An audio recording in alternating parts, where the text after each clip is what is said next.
Punjabi radio USA ਸੁਣ ਰਹੇ ਸਾਰੇ ਹੀ ਸਰੋਤਿਆਂ ਨੂੰ ਮੇਰੇ ਜਗਮੋਹਨ ਸਿੰਘ ਵੱਲੋਂ ਪਿਆਰ ਭਰੀ ਸਤਿ ਸ਼੍ਰੀ ਅਕਾਲ। ਅੱਜ 29 ਨਵੰਬਰ ਦਿਨ ਮੰਗਲਵਾਰ ਪ੍ਰੋਗਰਾਮ ਲੈ ਕੇ ਹਾਜ਼ਰ ਹਾਂ ਅਪਡੇਟ ਅਮਰੀਕਾ, ਜਿਸ ਦੇ ਵਿੱਚ ਤੁਹਾਨੂੰ ਵਰਲਡ ਨਿਊਜ਼, ਅਮਰੀਕਾ ਦੀਆਂ ਨਿਊਜ਼, ਮੌਸਮ ਦੇ ਬਾਰੇ ਜਾਣਕਾਰੀ, ਇਕਨੋਮੀ ਦੀ ਜਾਣਕਾਰੀ, ਵੱਖ-ਵੱਖ ਕੰਟਰੀ ਦੇ ਹਿਸਾਬ ਨਾਲ ਕਰੰਸੀ ਐਕਸਚੇਂਜ ਰੇਟ ਅਤੇ ਸੋਨੇ ਅਤੇ ਚਾਂਦੀ ਦੇ ਭਾਅ ਦੱਸਾਂਗੇ। ਖਬਰਾਂ ਦੀ ਸ਼ੁਰੂਆਤ ਕਰਨ ਤੋਂ ਪਹਿਲਾਂ ਧੰਨਵਾਦ ਕਰਦੇ ਹਾਂ ਆਪਣੇ ਅੱਜ ਦੇ ਸਪਾਂਸਰਸ ਦਾ, ਜਿਨ੍ਹਾਂ ਨੇ ਇਸ ਪ੍ਰੋਗਰਾਮ ਦੇ ਵਿੱਚ ਸਹਿਯੋਗ ਪਾਇਆ। ਅੱਜ ਦੀਆਂ ਖਬਰਾਂ ਨੂੰ ਸਪਾਂਸਰ ਕਰ ਰਹੇ ਹਨ ਖਾਲਸਾ ਇੰਸ਼ੋਰੈਂਸ ਏਜੰਸੀ ਵਾਲੇ ਸੈਨ ਹੋਜ਼ੇ ਤੋਂ, ਜੋ ਕਿ ਹਰ ਪ੍ਰਕਾਰ ਦੀ ਇੰਸ਼ੋਰੈਂਸ ਕਰਦੇ ਹਨ ਅਤੇ ਕਿਸੇ ਵੀ ਤਰ੍ਹਾਂ ਦੀ ਇੰਸ਼ੋਰੈਂਸ ਦੀ ਜਾਣਕਾਰੀ ਦੇ ਲਈ ਤੁਸੀਂ ਇਹਨਾਂ ਨੂੰ ਕਾਲ ਕਰ ਸਕਦੇ ਹੋ 408 272 2500 ਤੇ। ਇਸ ਦੇ ਨਾਲ ਸੰਤੋਖ ਸਿੰਘ ਵਾਸੀ ਪਰਮਜੀਤ ਕੌਰ ਜੀ ਵਾਸੀ ਫਰੀਮੌਂਟ ਤੋਂ, ਮਨਜੀਤ ਸਿੰਘ ਨਰਿੰਦਰ ਕੌਰ ਕੁਲਾਰ ਜੀ ਕਲੋਵਿਸ ਤੋਂ ਅਤੇ ਕੁਲਵਿੰਦਰ ਕੌਰ ਜੀ। ਜੇਕਰ ਤੁਸੀਂ ਵੀ ਇਸ ਪ੍ਰੋਗਰਾਮ ਨੂੰ ਜਾਂ ਪੰਜਾਬੀ ਰੇਡੀਓ USA ਦੇ ਕਿਸੇ ਵੀ ਹੋਰ ਪ੍ਰੋਗਰਾਮ ਨੂੰ ਸਪਾਂਸਰ ਕਰਨਾ ਚਾਹੁੰਦੇ ਹੋ ਤਾਂ ਤੁਸੀਂ ਕਾਲ ਕਰ ਸਕਦੇ ਹੋ 408 722 7698 ਤੇ, ਜਾਂ ਫਿਰ ਈਮੇਲ ਕਰ ਸਕਦੇ ਹੋ ਸਾਡੇ ਈਮੇਲ ਐਡਰੈਸ info@punjabiradiousa.com ਤੇ। ਟਰਕੀ ਦੇ ਵਿੱਚ ਕੁੜੀਆਂ ਦੇ ਹੋਸਟਲ 'ਚ ਲੱਗੀ ਅੱਗ, 12 ਦੀ ਹੋਈ ਮੌਤ।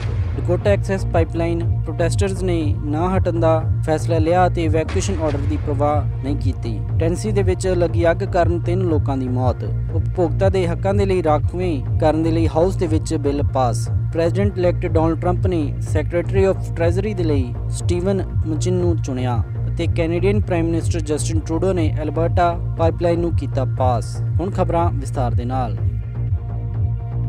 ਇਸਤਾਨਬੁਲ, ਟਰਕੀ ਦੇ ਵਿੱਚ ਇੱਕ ਮਿਡਲ ਸਕੂਲ ਦੀ ਡੋਰਮੈਟਰੀ ਦੇ ਵਿੱਚ ਲੱਗੀ ਅੱਗ ਕਾਰਨ 12 ਕੁੜੀਆਂ ਦੀ ਮੌਤ ਹੋ ਗਈ ਅਤੇ ਇਸ ਦੇ ਵਿੱਚ 22 ਹੋਰ ਜ਼ਖਮੀ ਹੋਈਆਂ ਹਨ। ਉੱਥੋਂ ਦੀ ਗਵਰਨਰ ਮਹਿਮੂਦ ਟੈਮਰਿਟਸ ਨੇ ਦੱਸਿਆ ਕਿ ਇਸ ਪੂਰੇ ਅੱਗਜਣੀ ਦੀ ਘਟਨਾ ਦੇ ਵਿੱਚ ਇੱਕ ਟੀਚਰ ਸਮੇਤ 11 ਸਟੂਡੈਂਟਸ ਦੀ ਮੌਤ ਹੋ ਗਈ ਹੈ ਅਤੇ ਇਸ ਅੱਗਜਣੀ ਘਟਨਾ ਦੇ ਵਿੱਚ ਜ਼ਖਮੀ ਲੋਕਾਂ ਨੂੰ ਹਸਪਤਾਲ ਦੇ ਵਿੱਚ ਭਰਤੀ ਕਰਵਾਇਆ ਗਿਆ ਹੈ। ਇਸ ਪੂਰੇ ਹੋਸਟਲ ਦੇ ਵਿੱਚ 34 ਲੋਕ ਰਹਿ ਰਹੇ ਸਨ ਅਤੇ ਦੱਸਿਆ ਜਾਂਦਾ ਹੈ ਕਿ ਇਲੈਕਟ੍ਰੀਕਲ ਪ੍ਰੋਬਲਮ ਦੀ ਵਜ੍ਹਾ ਕਰਕੇ ਇਹ ਅੱਗ ਹੋਸਟਲ ਦੇ ਵਿੱਚ ਫੈਲ ਗਈ। ਬਾਅਦ ਦੇ ਵਿੱਚ ਫੌਰਨ ਬਿਲਡਿੰਗ ਖਾਲੀ ਕਰਵਾਈ ਗਈ, ਪਰ ਉਦੋਂ ਤੱਕ 12 ਕੁੜੀਆਂ ਦੀਆਂ ਜਾਨਾਂ ਜਾਂਦੀਆਂ ਰਹੀਆਂ। ਇਹ 3 ਮੰਜ਼ਲਾ ਇਮਾਰਤ ਦੇ ਵਿੱਚ ਇਲੈਕਟ੍ਰੀਕਲ ਸਰਕਟ ਦੇ ਵਿੱਚ ਪ੍ਰੋਬਲਮ ਹੋਣ ਕਰਕੇ ਅੱਗ ਲੱਗਣ ਦਾ ਕਾਰਨ ਦੱਸਿਆ ਜਾ ਰਿਹਾ ਹੈ। ਟਰਕੀ ਦੇ ਇੰਟੀਰੀਅਰ ਮਿਨਿਸਟਰ ਸੁਲੇਮਾਨ ਨੇ ਇਸ ਘਟਨਾ ਤੇ ਕਾਫੀ ਦੁੱਖ ਪਹੁੰਚਾਇਆ ਅਤੇ ਟਰਕੀ ਦੇ ਉਪ ਪ੍ਰਧਾਨ ਮੰਤਰੀ ਕਾਇਨਕ ਨੇ ਵੀ ਇਸ ਮਾਮਲੇ ਤੇ ਖੇਦ ਪ੍ਰਗਟ ਕੀਤਾ।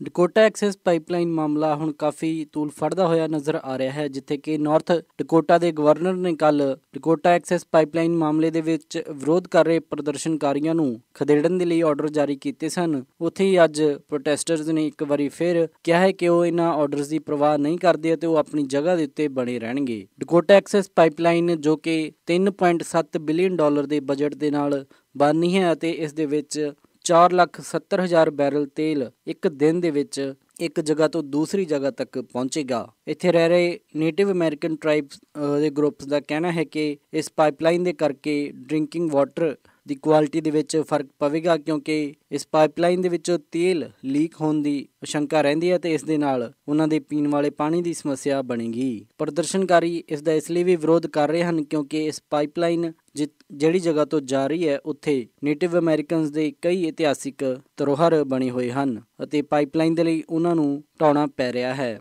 US ਆਰਮੀ ਕਾਰਪਸ ਨੇ ਪਹਿਲਾਂ ਵੀ ਇੱਕ ਧਮਕੀ ਦਿੱਤੀ ਕਿ ਜੇਕਰ ਉਹਨਾਂ ਨੇ ਇਸ ਜਗ੍ਹਾ ਤੋਂ ਆਪਣੇ ਕੈਂਪ ਨਹੀਂ ਹਟਾਏ ਤਾਂ ਉਹਨਾਂ ਨੂੰ ਅਰੈਸਟ ਕੀਤਾ ਜਾਏਗਾ, ਪਰ ਪ੍ਰਦਰਸ਼ਨਕਾਰੀ ਕਿਸੇ ਵੀ ਤਰ੍ਹਾਂ ਦੇ ਆਰਡਰ ਦਾ ਕੋਈ ਵੀ ਜਵਾਬ ਨਾ ਦਿੰਦੇ ਹੋਏ ਇਸ ਨੂੰ ਅਣਗਹਿਲਾ ਕਰ ਰਹੇ ਹਨ। ਇਹ ਪਾਈਪਲਾਈਨ ਜਦੋਂ ਪਹਿਲੀ ਵਾਰੀ ਪਲਾਨ ਕੀਤੀ ਗਈ ਸੀ ਤਾਂ ਉਸ ਸਮੇਂ ਇਹ ਨੇਟਿਵ ਅਮਰੀਕਨ ਰਿਜ਼ਰਵੇਸ਼ਨ ਵਾਲਾ ਏਰੀਆ ਉਸ ਦੇ ਵਿੱਚ ਨਹੀਂ ਆਉਂਦਾ ਸੀ, ਪਰ ਉਸ ਤੋਂ ਬਾਅਦ ਦੇ ਵਿੱਚ ਇਸ ਦਾ ਰੂਟ ਬਦਲਿਆ ਗਿਆ ਅਤੇ ਇਹ ਨੇਟਿਵ ਅਮਰੀਕਨ ਵਾਲੀ ਪ੍ਰਾਪਰਟੀ ਦਾ ਪੂਰਾ ਹਿੱਸਾ ਉਸ ਰੂਟ ਦੇ ਅੰਦਰ ਆਇਆ। ਉਸ ਤੋਂ ਬਾਅਦ ਦੇ ਵਿੱਚ ਹੀ ਇਸ ਦੇ ਉੱਤੇ ਵਿਵਾਦ ਸ਼ੁਰੂ ਹੋ ਗਿਆ ਹੈ। ਓਬਾਮਾ ਐਡਮਿਨਿਸਟ੍ਰੇਸ਼ਨ ਵੱਲੋਂ ਵੀ ਇਸ ਦੇ ਉੱਤੇ ਕੁਝ ਵੀ ਸਾਫ਼ ਨਹੀਂ ਕੀਤਾ ਗਿਆ ਤੇ ਉਹ ਦੋਨਾਂ ਧਿਰਾਂ ਨੂੰ ਮਿਲ ਬੈਠ ਕੇ ਆਪਸ ਦੇ ਵਿੱਚ ਸਲਾਹ ਕਰਨ ਦੀ ਗੱਲ ਕਹਿ ਰਹੀ ਹੈ। ਟੈਨੇਸੀ ਦੇ ਵਿੱਚ ਲੱਗੀ ਅੱਗ ਕਾਰਨ 3 ਲੋਕਾਂ ਦੀ ਮੌਤ ਹੋ ਗਈ ਅਤੇ ਇੱਥੇ ਕਾਫੀ ਜ਼ਖਮੀ ਹੋਏ ਹਨ। ਦੱਸਿਆ ਜਾਂਦਾ ਇੱਕ tourist town great smoky mountain national park ਦੇ ਨਜ਼ਦੀਕ ਇਹ ਅੱਗ ਲੱਗੀ ਅਤੇ ਇਸ ਦੇ ਕਰਕੇ ਤਕਰੀਬਨ 150 ਤੋਂ ਜ਼ਿਆਦਾ ਘਰ ਅਤੇ ਬਿਜ਼ਨਸ ਤਬਾਹ ਹੋ ਗਏ ਹਨ ਅਤੇ ਹਜ਼ਾਰਾਂ ਹੀ ਰੈਜ਼ੀਡੈਂਟ ਨੂੰ ਇੱਥੋਂ ਦੂਰ ਭੇਜਿਆ ਗਿਆ ਅਤੇ ਅਮਰੀਕਾ ਦੀ ਇਸ ਪਪੂਲਰ ਨੈਚੁਰਲ ਅਟਰੈਕਸ਼ਨ ਨੂੰ ਬੰਦ ਕਰਨਾ ਪਿਆ। ਇਸ ਪੂਰੀ ਅਗਜ਼ਣੀ ਦੀ ਘਟਨਾ ਦੇ ਵਿੱਚ 3 ਲੋਕਾਂ ਦੀ ਮੌਤ ਹੋਈ ਅਤੇ 14 ਇਸ ਦੇ ਵਿੱਚ ਜ਼ਖਮੀ ਹੋਏ ਹਨ। ਹਜੇ ਤੱਕ ਵਿਕਟਿਮਸ ਦੀ ਪਹਿਚਾਣ ਨਹੀਂ ਕੀਤੀ ਗਈ ਹੈ ਤੇ ਸਰਚ ਆਪਰੇਸ਼ਨ ਹਜੇ ਵੀ ਜਾਰੀ ਹੈ। ਦੱਸਿਆ ਜਾਂਦਾ ਹੈ ਕਿ ਹਾਈਕਿੰਗ ਦੇ ਲਈ ਸਭ ਤੋਂ ਪ੍ਰਸਿੱਧ ਚਿਮਨੀ ਟਾਪ ਮਾਊਂਟੇਨ ਤੋਂ ਇਹ ਅੱਗ ਸ਼ੁਰੂ ਹੋਈ ਜੋ ਕਿ ਬਾਅਦ ਦੇ ਵਿੱਚ ਫੈਲ ਗਈ। ਤੇਜ਼ ਚੱਲ ਰਹੀ ਹਵਾ ਅਤੇ ਡਰਾਈ ਗਰਾਊਂਡ ਕਰਕੇ ਇਹ ਅੱਗ ਕਾਫੀ ਤੇਜ਼ੀ ਦੇ ਨਾਲ ਫੈਲੀ।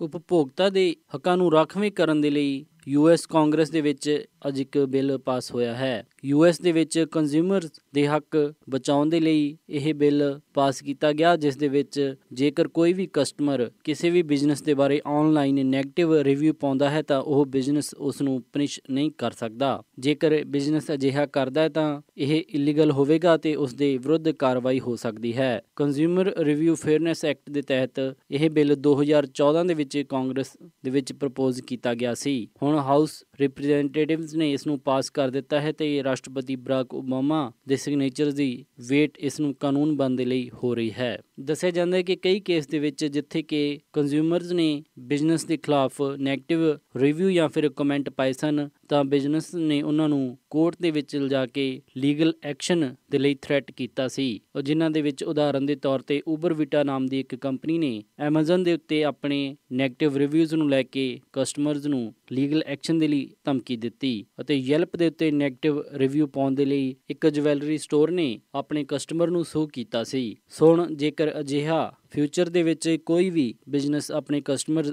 ਦੇ ਨਾਲ ਕਰੇਗਾ ਤਾਂ ਉਲਟਾ ਉਸ ਤੇ ਹੀ ਕਾਰਵਾਈ ਹੋਵੇਗੀ। ਇਸ ਬਿੱਲ ਦੇ ਤਹਿਤ ਉਹ ਰਿਵਿਊ ਵੀ ਬਚਾਏ ਗਏ ਹਨ ਜੋ ਕਿ ਇੰਟਰਨੈਟ ਦੇ ਥਰੂ ਨਹੀਂ ਦਿੱਤੇ ਜਾਂਦੇ। ਸੈਨੇਟ ਦੇ ਵਿੱਚ ਰਿਪਬਲਿਕਨ ਅਤੇ ਡੈਮੋਕ੍ਰੈਟਿਕ ਪਾਰਟੀ ਦੇ ਦੋਨਾਂ ਹੀ ਮੈਂਬਰਸ ਨੇ ਇਸ ਬਿੱਲ ਨੂੰ ਸਰਾਇਆ ਹੈ। ਇਸ ਦੇ ਤਹਿਤ ਹੁਣ ਯੈਲਪ, ਟ੍ਰਿਪ ਐਡਵਾਈਜ਼ਰ, ਐਮਾਜ਼ਨ ਜਾਂ ਫਿਰ ਹੋਰ ਕਿਸੇ ਵੀ ਵੈਬਸਾਈਟ ਜਾਂ ਕਿਸੇ ਹੋਰ ਮਾਧਿਅਮ ਦੇ ਥਰੂ ਜੇਕਰ ਕੋਈ ਵੀ ਕਸਟਮਰ ਕਿਸੇ ਬਿਜ਼ਨਸ ਦੇ ਖਿਲਾਫ ਨੈਗੇਟਿਵ ਰਿਵਿਊ ਦਿੰਦਾ ਹੈ ਤਾਂ ਉਹ ਬਿਜ਼ਨਸ ਉਹਨਾਂ ਨੂੰ ਕਿਸੇ ਵੀ ਤਰੀਕੇ ਦੇ ਨਾਲ ਪਨਿਸ਼ ਨਹੀਂ ਕਰ ਸਕਦਾ। ਪ੍ਰੈਜ਼ੀਡੈਂਟ ਇਲੈਕਟ ਡੋਨਲਡ ਟਰੰਪ ਆਪਣੀ ਟੀਮ ਪੂਰੀ ਕਰਨ ਦੇ ਵਿੱਚ ਤੇਜ਼ੀ ਦੇ ਨਾਲ ਵਧ ਰਹੇ ਹਨ, ਜਿੱਥੇ ਕਿ ਡੋਨਲਡ ਟਰੰਪ ਨੇ ਕੱਲ੍ਹ ਹੈਲਥ ਸੈਕਟਰੀ, ਟਰਾਂਸਪੋਰਟ ਸੈਕਟਰੀ ਅਤੇ ਇਸ ਤੋਂ ਪਹਿਲਾਂ ਹੋਰ ਕਈ ਅਹੁਦੇ ਵੱਖ-ਵੱਖ ਵਿਅਕਤੀਆਂ ਨੂੰ ਦਿੱਤੇ ਹਨ। ਹੁਣ ਖਬਰ ਆ ਰਹੀ ਹੈ ਕਿ ਟ੍ਰੈਜਰੀ ਸੈਕਟਰੀ ਦੇ ਲਈ Donald Trump banker Steven Mnuchin ਨੂੰ ਚੁਣ ਸਕਦੇ ਹਨ। ਗੋਲਡਮੈਨ ਸੈਕਸ ਦੇ ਫਾਰਮਰ ਐਗਜ਼ੈਕਟਿਵ ਸਟੀਵਨ ਨੂੰ ਪ੍ਰੈਜ਼ੀਡੈਂਟ ਇਲੈਕਟ ਡੋਨਲਡ ਟਰੰਪ ਅਮਰੀਕਾ ਦਾ ਅਗਲਾ ਟ੍ਰੈਜਰੀ ਨਿਯੁਕਤ ਕਰਨ ਦੇ ਲਈ ਪੂਰੀਆਂ ਤਿਆਰੀਆਂ ਕਰ ਰਹੇ ਹਨ। ਦੱਸਿਆ ਜਾਂਦਾ ਹੈ ਕਿ ਸਟੀਵਨ ਨੇ ਮਈ ਦੇ ਵਿੱਚ ਡੋਨਲਡ ਟਰੰਪ ਦਾ ਫਾਈਨੈਂਸ ਚੇਅਰਮੈਨ ਦੇ ਤੌਰ ਦੇ ਉੱਤੇ ਕੰਮਕਾਰ ਦੇਖਿਆ ਸੀ ਅਤੇ ਇਸ ਤੋਂ ਪਹਿਲਾਂ ਉਹਨਾਂ ਨੂੰ ਪੋਲਿਟਿਕਸ ਦਾ ਕੋਈ ਵੀ ਐਕਸਪੀਰੀਅੰਸ ਨਹੀਂ ਹੈ, ਪਰ ਐਜ਼ ਏ ਬਿਜ਼ਨਸਮੈਨ ਉਹਨਾਂ ਨੇ ਡੈਮੋਕ੍ਰੈਟਿਕ ਪਾਰਟੀ ਨੂੰ ਕਈ ਵਾਰ ਡੋਨੇਸ਼ਨ ਦਿੱਤੀ ਸੀ। ਪਰ ਰਿਪਬਲਿਕਨ ਨੈਸ਼ਨਲ ਕਮੇਟੀ ਦੇ ਦੌਰਾਨ ਫੰਡ ਇਕੱਠਾ ਕਰਨ ਦੇ ਲਈ ਜੋ ਡੋਨਲਡ ਟਰੰਪ ਦੀ ਹੈਲਪ ਸਟੀਵਨ ਨੇ ਕੀਤੀ, ਇਸ ਤੋਂ ਡੋਨਲਡ ਟਰੰਪ ਕਾਫੀ ਇੰਪ੍ਰੈਸ ਹੋਏ ਸਨ ਅਤੇ ਦੱਸਿਆ ਜਾ ਰਿਹਾ ਹੈ ਕਿ ਸ਼ਾਇਦ ਇਸੇ ਦੇ ਇਨਾਮ ਵਜੋਂ ਉਹਨਾਂ ਨੂੰ ਇਹ ਜ਼ਿੰਮੇਵਾਰੀ ਮਿਲ ਸਕਦੀ ਹੈ। ਇਹ ਵੀ ਖਬਰ ਆ ਰਹੀ ਹੈ ਕਿ Donald Trump RNC chairman Reince Priebus ਨੂੰ chief of staff White House ਦੇ ਵਿੱਚ ਲਾ ਸਕਦੇ ਹਨ। ਦੱਸਿਆ ਜਾਂਦਾ ਹੈ ਕਿ ਗੋਲਡਮੈਨ ਦੇ ਫਾਰਮਰ ਐਗਜ਼ੈਕਟਿਵ ਸਟੀਵਨ ਦਾ ਵਾਲ ਸਟਰੀਟ ਦੇ ਨਾਲ ਵੀ ਗੂੜਾ ਸੰਬੰਧ ਹੈ ਅਤੇ ਡੋਨਲਡ ਟਰੰਪ ਕਿਤੇ ਨਾ ਕਿਤੇ ਪੋਲੀਟੀਕਲ ਤੌਰ ਦੇ ਉੱਤੇ ਅਤੇ ਵਾਲ ਸਟਰੀਟ ਗਰੁੱਪਸ ਦੇ ਨਾਲ ਹਰ ਇੱਕ ਦੇ ਨਾਲ ਮਿਲਾ ਕੇ ਕੰਮ ਕਰਨਾ ਚਾਹੁੰਦੇ ਹਨ।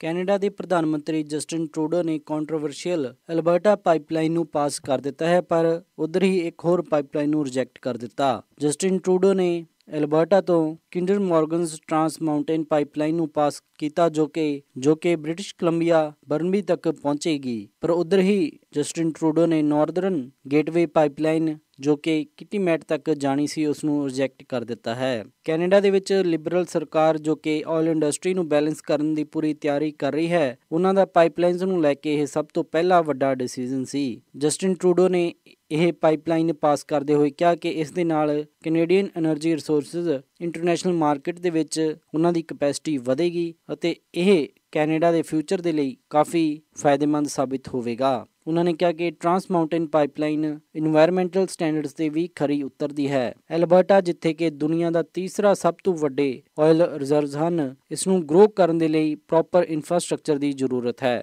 ਉਹਨਾਂ ਨੇ ਕਿਹਾ ਕਿ ਉਹ ਕਰੂਡ ਆਇਲ ਨੂੰ ਚਾਈਨਾ ਅਤੇ ਹੋਰ ਨਵੀਆਂ ਮਾਰਕੀਟ ਦੇ ਵਿੱਚ ਵੇਚਣ ਦੀ ਤਿਆਰੀ ਕਰ ਰਹੇ ਹਨ। ਪਰ ਉਧਰ ਹੀ ਬ੍ਰਿਟਿਸ਼ ਕੋਲੰਬੀਆ ਦੇ ਵਿੱਚ ਟਰਾਂਸ ਮਾਊਂਟੇਨ ਪਾਈਪਲਾਈਨ ਦੇ ਵਿਰੋਧ ਦੇ ਵਿੱਚ ਵੀ ਕਈ ਲੋਕ ਖੜੇ ਹਨ, ਜਿੱਥੇ ਕਿ ਗ੍ਰੀਨ ਪੀਸ ਇਨਵਾਇਰਮੈਂਟਲ ਮੂਵਮੈਂਟ ਚੱਲ ਰਹੀ ਹੈ। ਦੱਸਿਆ ਜਾਂਦਾ ਹੈ ਕਿ ਜਸਟਿਨ ਟਰੂਡੋ ਦੇ ਅਪਰੂਵਲ ਤੋਂ ਬਾਅਦ ਵੀ ਇਹ ਕੋਈ ਗਰੰਟੀ ਨਹੀਂ ਕਿ ਇਹ ਪਾਈਪਲਾਈਨ ਬਣ ਕੇ ਤਿਆਰ ਹੋ ਜਾਵੇਗੀ। ਵੈਨਕੂਵਰ ਦੇ ਮੇਅਰ ਰੌਬਰਟਸਨ ਨੇ ਕਿਹਾ ਹੈ ਕਿ ਉਹ ਜਸਟਿਨ ਟਰੂਡੋ ਦੇ ਇਸ ਫੈਸਲੇ ਤੋਂ ਕਾਫੀ ਨਿਰਾਸ਼ ਹਨ ਅਤੇ ਉਹਨਾਂ ਨੇ ਕਿਹਾ ਕਿ ਇਸ ਦੇ ਨਾਲ ਵੈਨਕੂਵਰ ਦੇ ਪਾਣੀਆਂ ਦੇ ਵਿੱਚ 7 ਗੁਣਾ ਜ਼ਿਆਦਾ ਹੋਰ ਤੇਲ ਦੇ ਟੈਂਕਰ ਆਉਣਗੇ। ਦੇਖਣ ਵਾਲਾ ਹੁੰਦਾ ਹੈ ਕਿ ਜਸਟਿਨ ਟਰੂਡੋ ਦੇ ਇਸ ਫੈਸਲੇ ਦੇ ਨਾਲ ਬ੍ਰਿਟਿਸ਼ ਕੋਲੰਬੀਆ ਤੇ ਕੀ ਅਸਰ ਪੈਂਦਾ ਹੈ। ਇਹ ਸਨ ਅੱਜ ਦੀਆਂ ਕੁਝ ਖਾਸ ਖਬਰਾਂ। ਹੁਣ ਵੱਧਦੇ ਹਾਂ ਮੌਸਮ ਦੀ ਜਾਣਕਾਰੀ ਦੇ ਵੱਲ। ਬੁੱਧਵਾਰ ਨੂੰ ਸੈਨ ਹੋਜ਼ੇ ਦੇ ਵਿੱਚ ਹਾਈ ਟੈਂਪਰੇਚਰ ਰਹੇਗਾ 59 ਡਿਗਰੀ ਅਤੇ ਰਾਤ ਨੂੰ ਲੋ ਟੈਂਪਰੇਚਰ 44 ਡਿਗਰੀ। ਸੈਨ ਫਰਾਂਸਿਸਕੋ ਦੇ ਵਿੱਚ 57 ਡਿਗਰੀ ਹਾਈ ਅਤੇ ਰਾਤ ਨੂੰ 48 ਡਿਗਰੀ ਲੋ। ਸੈਕਰਾਮੈਂਟੋ ਦੇ ਵਿੱਚ 54 ਡਿਗਰੀ ਹਾਈ ਅਤੇ ਰਾਤ ਨੂੰ 38 ਡਿਗਰੀ ਲੋ। ਯੂਬਾ ਸਿਟੀ ਦੇ ਵਿੱਚ 55 ਡਿਗਰੀ ਹਾਈ ਅਤੇ ਰਾਤ ਨੂੰ 38 ਡਿਗਰੀ ਲੋ। ਸਟਾਕਟਨ ਦੇ ਵਿੱਚ 58 ਡਿਗਰੀ ਹਾਈ ਅਤੇ ਰਾਤ ਨੂੰ 39 ਡਿਗਰੀ ਲੋ। ਟ੍ਰੇਸੀ ਦੇ ਵਿੱਚ 59 ਡਿਗਰੀ ਹਾਈ ਅਤੇ ਰਾਤ ਨੂੰ 42 ਡਿਗਰੀ ਲੋ। ਮੋਡੈਸਟੋ ਦੇ ਵਿੱਚ 59 ਡਿਗਰੀ ਹਾਈ ਅਤੇ ਰਾਤ ਨੂੰ 42 ਡਿਗਰੀ ਲੋ। ਫ੍ਰੈਜ਼ਨੋ ਦੇ ਵਿੱਚ 58 ਡਿਗਰੀ ਹਾਈ ਅਤੇ ਰਾਤ ਨੂੰ 39 ਡਿਗਰੀ ਲੋ ਰਹੇਗਾ। ਬੇਕਰਫੀਲਡ ਦੇ ਵਿੱਚ 61 ਡਿਗਰੀ ਹਾਈ ਅਤੇ ਰਾਤ ਨੂੰ 40 ਡਿਗਰੀ ਲੋ। ਲਾਸ ਐਂਜਲਸ ਦੇ ਵਿੱਚ 67 ਡਿਗਰੀ ਹਾਈ ਅਤੇ ਰਾਤ ਨੂੰ 48 ਡਿਗਰੀ ਲੋ। ਟਰਕੀ ਦੇ ਵਿੱਚ 37 ਡਿਗਰੀ ਹਾਈ ਅਤੇ ਰਾਤ ਨੂੰ 18 ਡਿਗਰੀ ਲੋ। ਸਾਊਥ ਲੇਕ ਟਾਹੋ ਦੇ ਵਿੱਚ 41 ਡਿਗਰੀ ਹਾਈ ਅਤੇ ਰਾਤ ਨੂੰ 20 ਡਿਗਰੀ ਲੋ ਰਹੇਗਾ। ਪੋਰਟਲੈਂਡ ਓਰੇਗਨ ਦੇ ਵਿੱਚ 49 ਡਿਗਰੀ ਹਾਈ ਅਤੇ ਰਾਤ ਨੂੰ 39 ਡਿਗਰੀ ਲੋ। ਸੀਐਟਲ ਦੇ ਵਿੱਚ 49 ਡਿਗਰੀ ਹਾਈ ਅਤੇ ਰਾਤ ਨੂੰ 38 ਡਿਗਰੀ ਲੋ ਰਹੇਗਾ। ਫਲੈਗਸਟਾਫ ਐਰੀਜ਼ੋਨਾ ਦੇ ਵਿੱਚ 37 ਡਿਗਰੀ ਹਾਈ ਅਤੇ ਰਾਤ ਨੂੰ 12 ਡਿਗਰੀ ਲੋ। ਸਾਲਟ ਲੇਕ ਸਿਟੀ ਯੂਟਾ ਦੇ ਵਿੱਚ 35 ਡਿਗਰੀ ਹਾਈ ਅਤੇ ਰਾਤ ਨੂੰ 25 ਡਿਗਰੀ ਲੋ ਰਹੇਗਾ। ਸ਼ਿਕਾਗੋ ਦੇ ਵਿੱਚ 45 ਡਿਗਰੀ ਹਾਈ ਅਤੇ ਰਾਤ ਨੂੰ 36 ਡਿਗਰੀ ਲੋ। ਨਿਊਯਾਰਕ ਦੇ ਵਿੱਚ 60 ਡਿਗਰੀ ਹਾਈ ਅਤੇ ਰਾਤ ਨੂੰ 56 ਡਿਗਰੀ ਲੋ ਰਹੇਗਾ। ਇੱਥੇ ਮੀਂਹ ਪੈਣ ਦੇ ਪੂਰੇ ਚਾਂਸ ਹਨ। ਟੋਰਾਂਟੋ ਕੈਨੇਡਾ ਦੇ ਵਿੱਚ 11 ਡਿਗਰੀ ਸੈਲਸੀਅਸ ਹਾਈ ਅਤੇ ਰਾਤ ਨੂੰ 4 ਡਿਗਰੀ ਸੈਲਸੀਅਸ ਲੋ ਰਹੇਗਾ। ਵਿਨੀਪੈਗ ਦੇ ਵਿੱਚ 1 ਡਿਗਰੀ ਸੈਲਸੀਅਸ ਹਾਈ ਅਤੇ ਰਾਤ ਨੂੰ -4 ਡਿਗਰੀ ਸੈਲਸੀਅਸ ਲੋ। ਕੈਲਗਰੀ ਦੇ ਵਿੱਚ -2 ਡਿਗਰੀ ਸੈਲਸੀਅਸ ਹਾਈ ਅਤੇ ਰਾਤ ਨੂੰ -7 ਡਿਗਰੀ ਸੈਲਸੀਅਸ ਲੋ ਰਹੇਗਾ। ਵੈਨਕੂਵਰ ਦੇ ਵਿੱਚ 8 ਡਿਗਰੀ ਸੈਲਸੀਅਸ ਹਾਈ ਅਤੇ ਰਾਤ ਨੂੰ 2 ਡਿਗਰੀ ਸੈਲਸੀਅਸ ਲੋ। ਪੰਜਾਬ ਅੰਮ੍ਰਿਤਸਰ ਦੇ ਵਿੱਚ 27 ਡਿਗਰੀ ਸੈਲਸੀਅਸ ਹਾਈ ਅਤੇ ਰਾਤ ਨੂੰ 8 ਡਿਗਰੀ ਸੈਲਸੀਅਸ ਲੋ ਰਹੇਗਾ। ਮੈਲਬਰਨ ਆਸਟ੍ਰੇਲੀਆ ਦੇ ਵਿੱਚ 23 ਡਿਗਰੀ ਸੈਲਸੀਅਸ ਹਾਈ ਅਤੇ ਰਾਤ ਨੂੰ 12 ਡਿਗਰੀ ਸੈਲਸੀਅਸ ਲੋ। ਲੰਡਨ ਦੇ ਵਿੱਚ 4 ਡਿਗਰੀ ਸੈਲਸੀਅਸ ਹਾਈ ਅਤੇ ਰਾਤ ਨੂੰ -1 ਡਿਗਰੀ ਸੈਲਸੀਅਸ ਲੋ ਰਹੇਗਾ। ਬਰਲਿਨ ਦੇ ਵਿੱਚ 3 ਡਿਗਰੀ ਸੈਲਸੀਅਸ ਹਾਈ ਅਤੇ ਰਾਤ ਨੂੰ 2 ਡਿਗਰੀ ਸੈਲਸੀਅਸ ਲੋ। ਅਤੇ ਫਰਾਂਸ ਪੈਰਿਸ ਦੇ ਵਿੱਚ 5 ਡਿਗਰੀ ਸੈਲਸੀਅਸ ਹਾਈ ਅਤੇ ਰਾਤ ਨੂੰ -4 ਡਿਗਰੀ ਸੈਲਸੀਅਸ ਲੋ ਰਹੇਗਾ। ਇਸੀ ਮੌਸਮ ਦੀ ਜਾਣਕਾਰੀ। ਹੁਣ ਵੱਧਦੇ ਹਾਂ ਸਟਾਕ ਮਾਰਕੀਟ ਦੀ ਇਨਫੋਰਮੇਸ਼ਨ ਦੇ ਵੱਲ। ਮੰਗਲਵਾਰ ਨੂੰ ਕਲੋਜ਼ਿੰਗ ਦੇ ਸਮੇਂ ਡਾਓ ਜੋਨਸ 23 ਅੰਕ ਵੱਧ ਕੇ 19,121.6 ਤੇ ਬੰਦ ਹੋਇਆ। ਨੈਸਡੈਕ 11 ਅੰਕ ਵੱਧ ਕੇ 5,379.92 ਤੇ ਬੰਦ ਹੋਇਆ। S&P 2 ਅੰਕ ਵੱਧ ਕੇ 2204.6 ਤੇ ਬੰਦ ਹੋਇਆ ਅਤੇ ਵਿਲਸ਼ਰ 5000 17 ਅੰਕ ਵੱਧ ਕੇ 23,046.99 ਤੇ ਬੰਦ ਹੋਇਆ। ਅੱਜ ਦਾ ਸਭ ਤੋਂ ਮਸ਼ਹੂਰ ਸਟਾਕ ਟੈਸਲਾ ਕੰਪਨੀ ਦਾ ਰਿਹਾ, ਜਿਸ ਦੀ ਕੀਮਤ 199.6 ਰਹੀ। ਕਰੰਸੀ ਐਕਸਚੇਂਜ ਰੇਟ ਦੇ ਵਿੱਚ ਇੱਕ US ਡਾਲਰ ਦੀ ਕੀਮਤ 68 ਰੁਪਏ 62 ਪੈਸੇ, ਇੱਕ ਕੈਨੇਡੀਅਨ ਡਾਲਰ ਦੀ ਕੀਮਤ 51 ਰੁਪਏ 12 ਪੈਸੇ, ਬ੍ਰਿਟਿਸ਼ ਪਾਉਂਡ ਦੀ ਕੀਮਤ 85 ਰੁਪਏ 71 ਪੈਸੇ, ਇੱਕ ਆਸਟ੍ਰੇਲੀਅਨ ਡਾਲਰ ਦੀ ਕੀਮਤ 51 ਰੁਪਏ 43 ਪੈਸੇ, ਇੱਕ ਯੂਰੋ ਦੀ ਕੀਮਤ 73 ਰੁਪਏ 14 ਪੈਸੇ, ਇੱਕ ਨਿਊਜ਼ੀਲੈਂਡ ਡਾਲਰ ਦੀ ਕੀਮਤ 49 ਰੁਪਏ 1 ਪੈਸੇ, ਇੱਕ ਸਿੰਗਾਪੁਰ ਡਾਲਰ ਦੀ ਕੀਮਤ 48 ਰੁਪਏ 22 ਪੈਸੇ, ਇੱਕ ਬਹਿਰੀਨੀ ਦਿਨਾਰ ਦੀ ਕੀਮਤ 182 ਰੁਪਏ 7 ਪੈਸੇ, ਇੱਕ ਕੁਵੈਤੀ ਦਿਨਾਰ ਦੀ ਕੀਮਤ 225 ਰੁਪਏ 7 ਪੈਸੇ। ਸੋਨੇ ਦਾ ਰੇਟ $1191.21 ਪਰ ਆਉਂਸ ਰਿਹਾ ਅਤੇ ਚਾਂਦੀ $16.66 ਪਰ ਆਉਂਸ ਰਹੀ। ਇਸੇ ਦੇ ਨਾਲ ਅੱਜ ਦਾ ਇਹ ਖਬਰਾਂ ਦਾ ਬੁਲੇਟਿਨ ਇੱਥੇ ਹੀ ਸਮਾਪਤ ਕਰਦੇ ਹਾਂ। ਇਜਾਜ਼ਤ ਦਿਓ। ਉਮੀਦ ਹੈ ਕਿ ਤੁਹਾਨੂੰ ਅੱਜ ਦਾ ਇਹ ਪ੍ਰੋਗਰਾਮ ਪਸੰਦ ਆਇਆ ਹੋਵੇਗਾ। ਕਿਸੇ ਵੀ ਤਰ੍ਹਾਂ ਦੇ ਫੀਡਬੈਕ ਦੇ ਲਈ ਤੁਸੀਂ ਸਾਨੂੰ ਕਾਲ ਕਰ ਸਕਦੇ ਹੋ 408 272 5200 ਤੇ, ਜਾਂ ਫਿਰ ਈਮੇਲ ਕਰ ਸਕਦੇ ਹੋ ਸਾਡੇ ਈਮੇਲ ਐਡਰੈਸ info@punjabiradiousa.com ਤੇ। ਇੱਕ ਵਾਰੀ ਫਿਰ ਸਾਰੇ ਸਪਾਂਸਰਸ ਦਾ ਬਹੁਤ-ਬਹੁਤ ਧੰਨਵਾਦ। ਮਿਲਦੇ ਹਾਂ ਅਪਡੇਟ ਅਮਰੀਕਾ ਦੇ ਅਗਲੇ ਅੰਕ ਵਿੱਚ। ਤਦ ਤੱਕ ਲਈ ਸਾਰਿਆਂ ਨੂੰ ਪਿਆਰ ਅਤੇ ਸਤਿਕਾਰ ਭਰੀ ਸਤਿ ਸ਼੍ਰੀ ਅਕਾਲ। ਸੁਣਦੇ ਰਹੋ ਪੰਜਾਬੀ ਰੇਡੀਓ USA।